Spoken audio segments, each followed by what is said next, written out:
The Vietnam War has gone down in history as the most detrimental defeat to the United States military.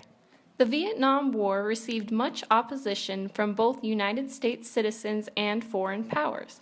It represents a turbulent time in American politics, and it continues to affect American relationships with foreign powers. After World War II, the Soviet Union and the U.S. began a power struggle that would continue for 40 years. This is known as the Cold War because the threat of nuclear devastation meant neither country could engage each other outright in military battles. Instead, the two countries waged a series of proxy wars to progress their political interests. Vietnam is a perfect example of this.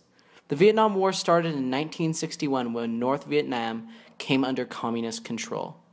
In order to continue the containment policy, which mandated preventing the spread of communism, the United States decided to support the democratic South Vietnamese. The United States military was confident in their ability to quickly end the war and prevent the spread of communism. However, they severely underestimated their enemy. The North Vietnamese used guerrilla warfare against American troops, using their knowledge of their native landscape to their advantage. On top of this, they received advanced weaponry from Communist China. The Tet Offense in 1968 demonstrated the North's tremendous capacity to wage an effective war.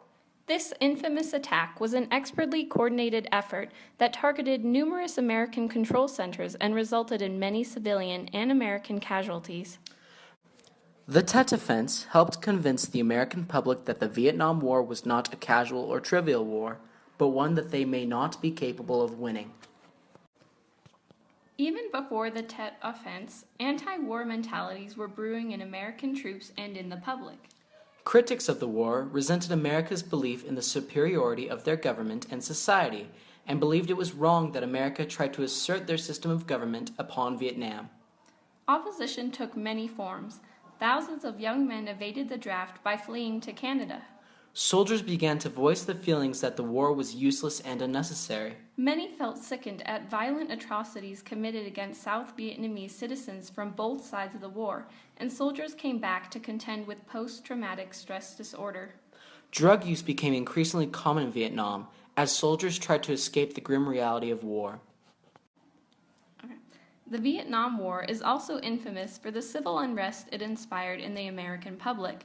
Journalism played a large role in turning public opinion against the war, publicizing vivid and graphic images of the brutality of the war. Civil rights groups and college students were particularly active in voicing their displeasure with the war. The Vietnam War coincided with the peak of the civil rights movement. This was the first war since the desegregation of the Army in 1948 under President Truman.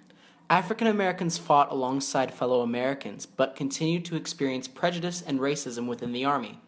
Additionally, civil rights groups believed that African Americans were conscripted at a disproportionately large rate compared to the rest of the public. Ideology, as it used excessive amounts of violence in the name of spreading freedom and democracy. College students began to voice their displeasure with the war with protests and the rise of the nonviolent counterculture, also known as hippies. College students were exempt from the draft, yet this made them feel guilty for shirking the war while their peers were sent overseas. College students waged nonviolent protests, which were sometimes stopped by police brutality and violence. This only increased resistance to the war. College students began burning their draft cards and participating in more protests against the war. The Vietnam War also exacerbated class tensions. Wealthy people could pay to have a surrogate go to war for them, while poor people could do nothing to avoid the draft. This led to increased class tensions and resentment. The Vietnam War finally ended in 1975 with President Nixon in office.